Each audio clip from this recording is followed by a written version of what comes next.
Hey there, welcome to my channel. My name is Elma and this is Eternal Blissed. For today's video, I wanted to share with you some of the weird things that happened to me when I decided to become fully vegan.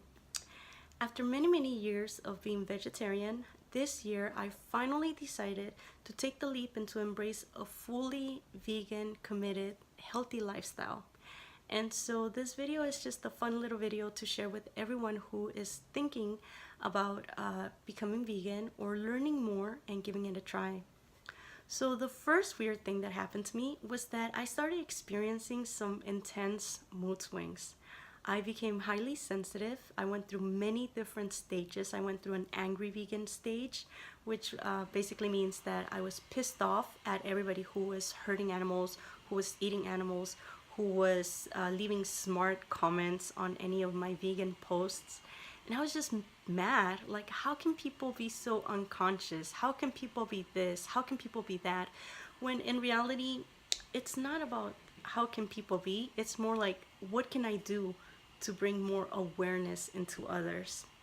So after being angry, I went through a kind of like a depressed phase where I was just really sad and really just sensitive towards a lot of the graphic footage that can be seen on social media. Whenever I would see photos of animals suffering or of animals being hurt, it would make me very sad, and I would just go from, a happy, blissful state to just plain out depressed. I also went through a cynical and skeptical phase where I thought, why am I even doing this? I'm not gonna make a difference. I'm just one person. Who cares? And so all of these ups and downs are normal. They're a normal part of growing up and also of detoxifying the body, which is the next weird thing that happened to me. So as a lot of you who have yet to turn vegan because you really like cheese would know that cheese is highly addictive, literally. Cheese, in fact, all dairy products has so many toxic chemicals and components and just bad things into it that it's actually highly addictive. And so when you remove all dairy products from your diet, it's like your body starts to detox, and weird things can happen to you. Also, when you alter your diet, for example, with me, I started consuming more fiber, I started consuming more sugar from fruits versus sugar from candy or whatever other stuff I was having before I went vegan. So my body had a lot of different reactions, and I had to get used to it and to adjust and modify it so that I was consuming the best possible things to make me feel good. And so I went through another detox, and that was kind of funny because I hadn't really gone through a detox since I became a vegetarian and since I did Nirahara Samiyama, and then when I stopped drinking. So that was another detox for my body. So that was kind of weird. The next thing that happened to me was that I graduated from being an armchair activist, which means sitting on the couch with my phone, giving likes and sharing posts about, pro-animal things and just being an activist online, versus being an active activist in person. So I started attending meetups with other vegans. I started doing protests and demonstrations. In fact, today I'm actually going to a march right after I wrap up this video, a march for animal rights. And so I actually graduated from being an armchair activist to a real life activist. And it just feels great. It feels really good to spread awareness and a message of positive, healthy living when you yourself are actually living it, right? How can I preach about something that I don't practice? So now that I do practice it, then I can go ahead and spread the message and let the world know all the benefits of being a healthy, active vegan. So the next weird thing that happened to me was that my food budget went through the roof. I started spending a crap load of money on cruelty-free items, on vegan restaurants, vegan food, and I was kind of mad at first. I thought, whoa, it's not fair that I have to spend $5 extra on cruelty-free shampoo, or that I have to go out of my way, visit various supermarkets to find a cheese substitute at a good cost. And so all of that eventually became a lesson, and it was kind of like a scavenger hunt. So finding a vegan restaurant to eat at, finding a supermarket that carried the ingredients I needed to make something tasty and delicious without using meat or dairy.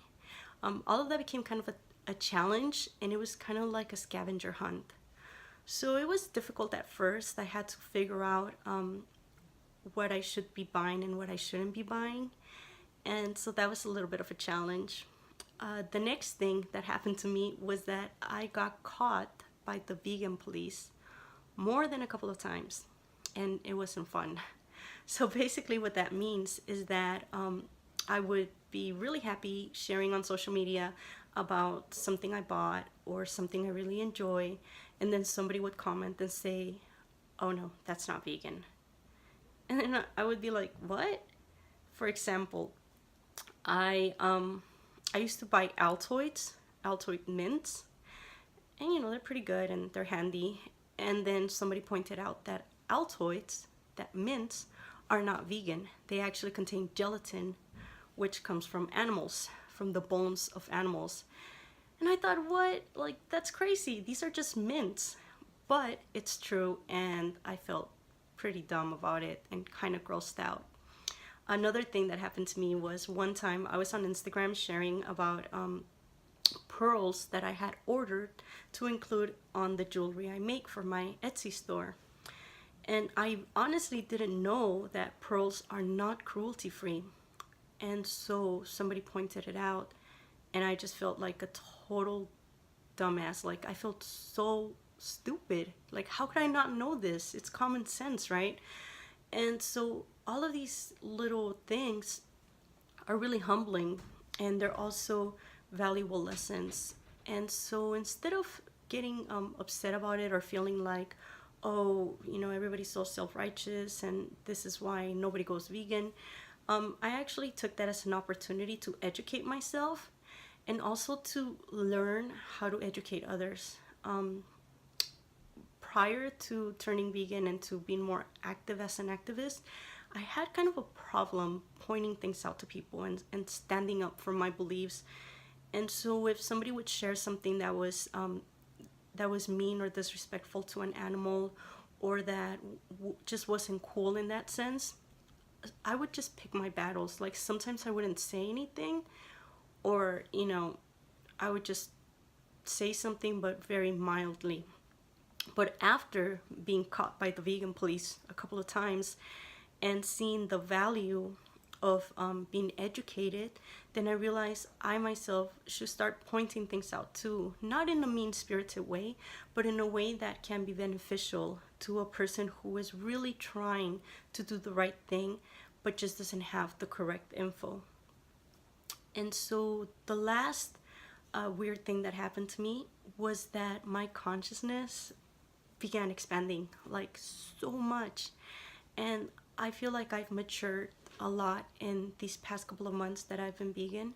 And also I feel that I am really understanding more the spiritual aspects of ahimsa, of non-violence.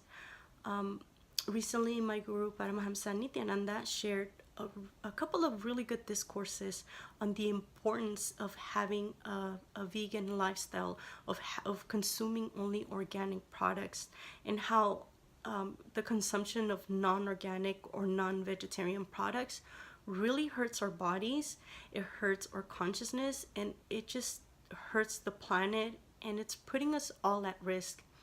And so watching these videos by my guru, these discourses, really opened my eyes into the many benefits of living a vegan, organic, cruelty-free, responsible lifestyle.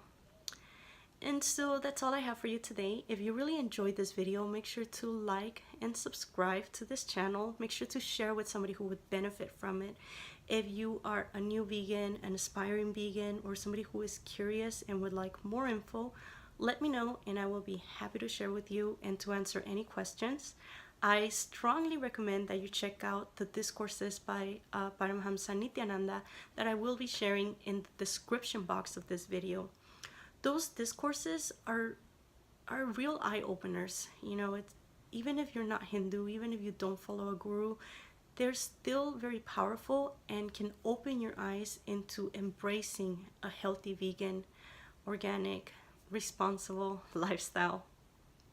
So, thanks for watching, and until next time, see ya.